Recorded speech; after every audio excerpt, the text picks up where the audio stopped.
I am a fool. I'm not just any kind of fool. I'm an MF fool. My wife was also a pen member. All four of my kids became pen members before they were 15 years old. And I know someone in this room that's also a card carrying marathon finisher right over there. Now, maybe you know that I love marathons. I have a passion for marathons. Just in May, I was the first person in the world to run my 300-mile race. Oh, what really, really just gets to me, just hurts me right here, is that so many people have excuses and reasons why they cannot run a marathon. And I hear it all the time. I would run a marathon, but my knees don't work. I would run a marathon, but I'm too old. I would run a marathon, but it's all their big butts. They're getting in the way. It's not the butt they carry back here, it's the butt that's in yours. So I want to challenge you to rethink about running a marathon.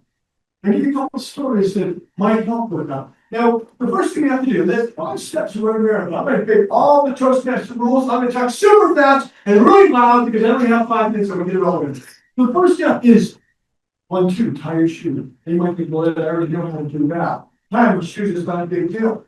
Is that all it takes to run a marathon? Well, it's the first step. And any new step that you take towards a goal is getting you in the direction you want to go.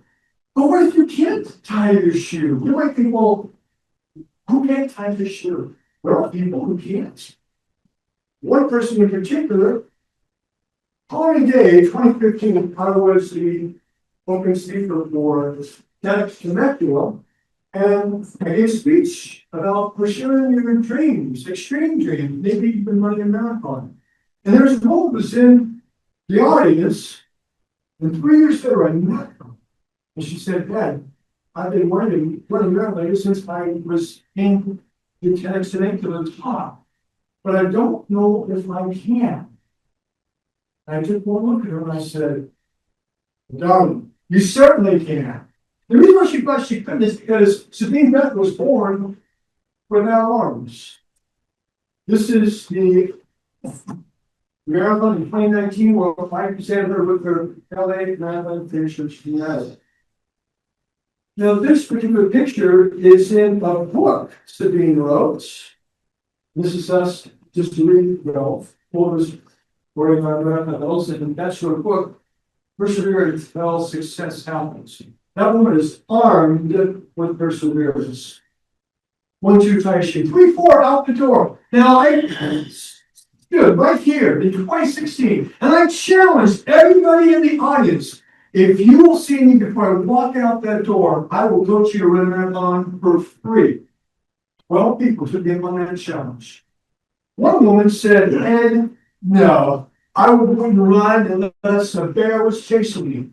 I said, Talisha, you don't have to run. You can walk. 2017, this is Talisha and her friend Cindy, who I both coached. That would be me in the middle. 1, 2, tie your shoe. 3, 4, out the door. 5, 6, pick up sticks. There's a woman who started a club in 1992 to help kids get out and run for a walk. Her goal was to, at the end of the year, maybe have kids that could have done 100 miles. By the end of the year, there were a couple of kids that have. 33 years later, this woman started a club, an organization that is now in 3,500 schools throughout the U.S. and Canada. Over 10,000 kids every single year complete 100 miles. Her name is Carol Lewis, a good friend of mine, and she started a club right in Norfolk, California. Pick up sticks. Every time you keep her on the playground, they got a little popsicle stick. It took 6 sticks to make them up. So 1, 2, tie your shoe. 3, 4, out the door. 5, 6, pick up sticks, measure your distance. 7, 8, so here.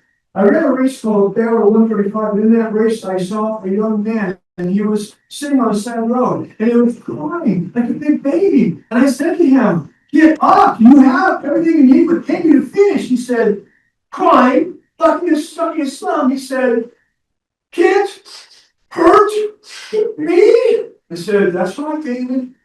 And together, we celebrated that race. You might recognize this man, David Goggins. I mean, this is going out on the internet, so David, I was taking a little bit of liberty there. Obviously, that did not happen because you, my friend, can hurt me. Stay hard. And I didn't do it again. So 5 steps: 1, 2, try, shoot, 3, 4, up through 5, 6, 6, 7, 8, celebrate, 9, 10, do it again. I'm making a challenge here tonight. By the time I walk out that door, 9 o'clock, it's over. The challenge was this. It's 9 years since I made this challenge. Anyone who will see me before I walk out that door, I will coach you to run a marathon for free. That's my soapbox. All right. Thank you.